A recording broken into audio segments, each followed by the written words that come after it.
ജപ്പാനിനും ഫിലിപ്പീൻസിനുമിടയിൽ കടൽ തിളച്ചുമറിയും. ജൂലൈ 5 ഒരു മഹാദുരന്തം സംഭവിക്കും.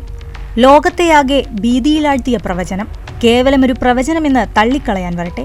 സുനാമിയും കോവിഡുമൊക്കെ പ്രവചിച്ചെന്ന് അവകാശപ്പെടുന്ന അതേ ജാപ്പനീസ് ബാബ വാങ്കെ തന്നെയാണ് ജൂലൈ 5 മഹാദുരന്തത്തെക്കുറിച്ചും മുന്നറിയിപ്പ് തന്നിരിക്കുന്നത്. ഇതോടെ കുരുക്കിലായിരിക്കുകയാണ് ജപ്പാനും ചൈനയും തായ്വാനുമൊക്കെ.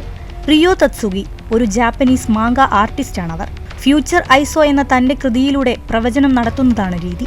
വരുന്ന ജൂലൈ 5 പുലർച്ചെ 4:18 ഒരു വലിയ പ്രകൃതി ദുരന്തം സംഭവിക്കുമെന്നാണ് ഏറ്റവും അവസാനം റിയോ നടത്തിയ പ്രവചനം. ദിവസം അടുക്കും തോറും സാമൂഹ്യ മാധ്യമങ്ങളിലടക്കം ചർച്ചകൾ പുരോഗമിക്കുകയാണ്. ഇതിനിടെ ജപ്പാനിലുണ്ടായ നിരവധി ഭൂചലനങ്ങൾ ആശങ്ക വർദ്ധിപ്പിക്കുന്നുമുണ്ട്.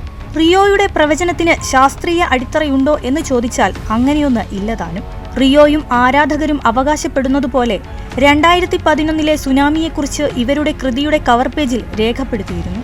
അവിശ്വസനീയമായ കാര്യമെന്തെന്നാൽ ഈ കവർ പ്രിന്റ് ചെയ്തിരിക്കുന്നത് 1999 എന്നതാണ്. കാര്യങ്ങൾ ഇങ്ങനെയൊക്കെ ആയതിനാൽ ഒരു മുൻകരുതലെന്നോണം ചൈന, ജപ്പാൻ, തായ്വാൻ എന്നീ രാജ്യങ്ങളിലേക്കുള്ള യാത്രകൾ ആളുകൾ റദ്ദാക്കിയിട്ടുണ്ട്. 80% വിനോദസഞ്ചാര യാത്രകൾ റദ്ദാക്കപ്പെട്ടതായാണ് റിപ്പോർട്ട്.